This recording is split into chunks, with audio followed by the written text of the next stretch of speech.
Well, the State Department on 2 occasions has said there's no environmental problem with the Keystone XL pipeline at all. Every day that America delays is a day it's buying more oil from places like Venezuela and Saudi Arabia. Now, Justin Trudeau, as you just saw, said that the reason Barack Obama has not approved the Keystone XL is because Stephen Harper hasn't supported a carbon tax hard enough in Canada. Well, that's a laugh. That pretends there's no domestic U.S. politics at play. It pretends Barack Obama supports Canadian oil to begin with. Well, our next guest has done some digging into the real reasons why the U.S. has not approved the Keystone XL pipeline, despite it being 5 years now on the proposal. Our friend Chris Horner, the senior legal fellow from the Energy and Environment Legal Institute, joins us now from Charlottesville, Virginia. A beautiful campus, the University of Virginia. Welcome to the show, Mr. Horner. Now, you try to find out the connections between anti-oil extremist groups paid for by the likes of the Tides Foundation and the Rockefeller Brothers, groups like the Sierra Club and whatnot, the quiet ties between them and people in the U.S.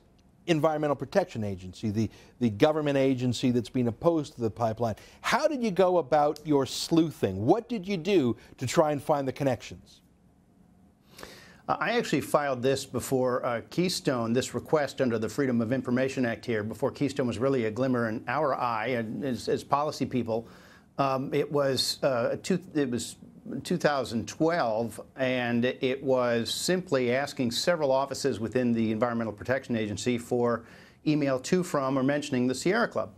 And it wasn't agency-wide. It was fairly limited. It didn't have Keystone in mind, but I do know that this administration staffed itself up with green pressure group activists, senior lawyers and officials from these pressure groups. We have regional administrators. 6 of the 10 came from green pressure groups throughout headquarters. Former lawyers for various of them were assaulted throughout the administration to be the consigliaries. And it turns out, as these emails show, which we only received after we sued, after a very impressive stonewall that ended with what we would call an excited utterance, when a FOIA officer gasped and said, "Oh, that's not good. My boss took this file away from me and my colleague and said, don't do any work on it."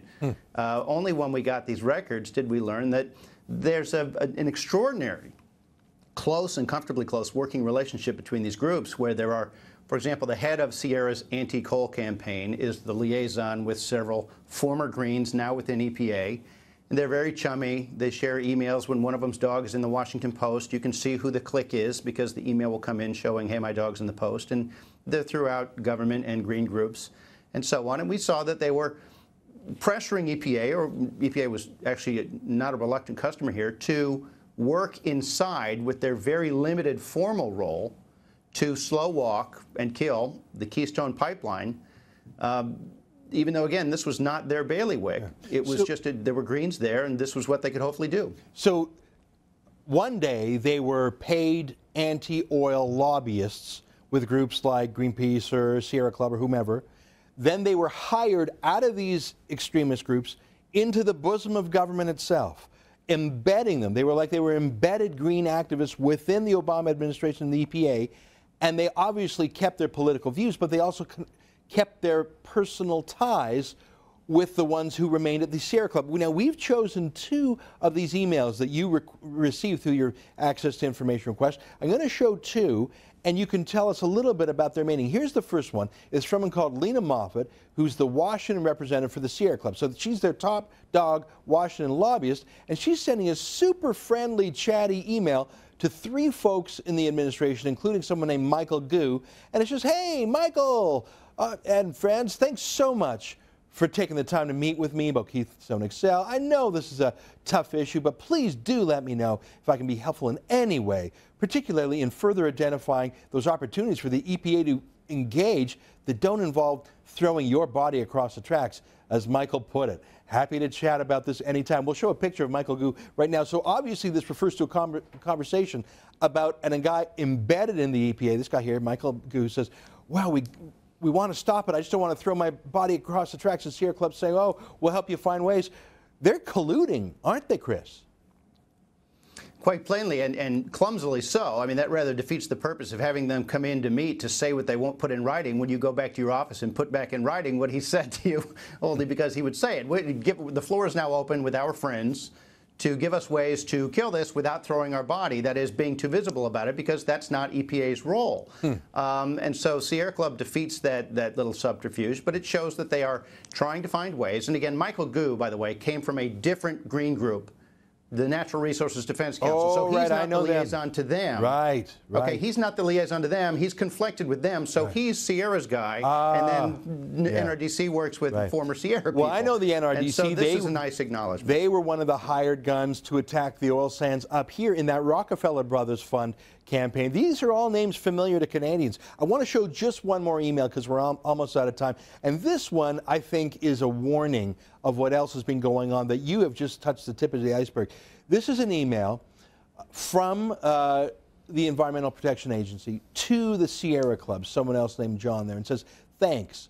Do you want to come to Michael's office, that's Michael Gu, I presume, or meet at Starbucks in the Marriott or elsewhere? Now, I know why they did this. Because you come to the EPA's office, you got to sign in, there's a record, you could subpoena or find through access to information who met with whom. There's a log. It's registered in a registry. But you leave the office and just meet at Starbucks privately. It's a private meeting that no one can detect. It's just like those EPA bureaucrats who, instead of using their government email addresses, use their Hotmail or other email addresses.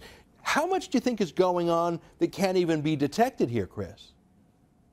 Quite a lot. We found a false identity email account assigned to the former administrator. We have found at least 3 regional administrators using private email accounts. We've found the science czar, several regional administrators using, senior officials using Green Pressure Group's computer servers now, working for EPA for certain of their EPA correspondence.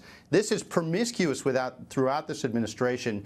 Early on, the White House got caught using private email accounts to set up meetings with lobbyists at Caribou Coffee to avoid any record. This was a clumsier version of that, but the idea is the same and exactly as you described. They're not that into transparency. The pledge about transparency, they were referring to the Bush documents. They've got ways to make sure what they're doing does not get disclosed, but we're pressing very hard to make sure the taxpayer finds out anyway. Chris, I want you to keep us in touch. I've been trying to do the same sort of hunting in Canada. What you're doing is giving us the other side of the border, but the story sounds the same. Keep in touch, okay? Thank you, Ezra. Thanks.